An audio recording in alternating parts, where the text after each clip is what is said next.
আমার নাম পান্না বর্মন। আমি ত্রিপুরা থেকে এসেছি।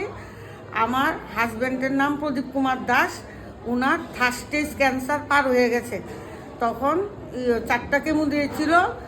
আর মাকে বলেছিলাম যে আমার হাজব্যান্ডের এই অবস্থা, মা তুমি দয়া করো। তখন মা মন্দিরে আসলাম, মন্দিরে নিম পাতা প্রসাদ দিয়েছে। আমি সেই নিম পাতা আমার হাজব্যান্ডকে খাইয়ে দিয়েছি। এখন পেট স্ক্যান করে ধরা পড়েছে যে ব্রোন ক্যান্সার একদম নীল, আর খাদ্যনালীর যে ক্যান্সারটা ছিল 1.8 সেন্টিমিটার, এটা এখন 0.5 এসে দাঁড়িয়েছে। ডাক্তার বলল এটা কি করে সম্ভব, থার্ড স্টেজ হয়ে গেছে, থার্ড স্টেজ পার হয়ে গেছে। আমি জানি মা আমার জীবন্ত চলন্ত মা, মা আমার মা, আমার মা, সবাই মা।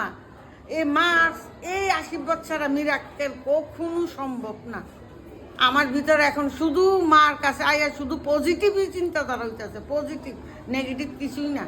কিন্তু প্রথম দিকে আমি খুব অসুস্থ হয়ে বসছি শোনা মাত্র এই হাজব্যান্ডে। সব মার দয়া, সব মার দয়া, মার আশীর্বাদ, মার মিরাক্কেল।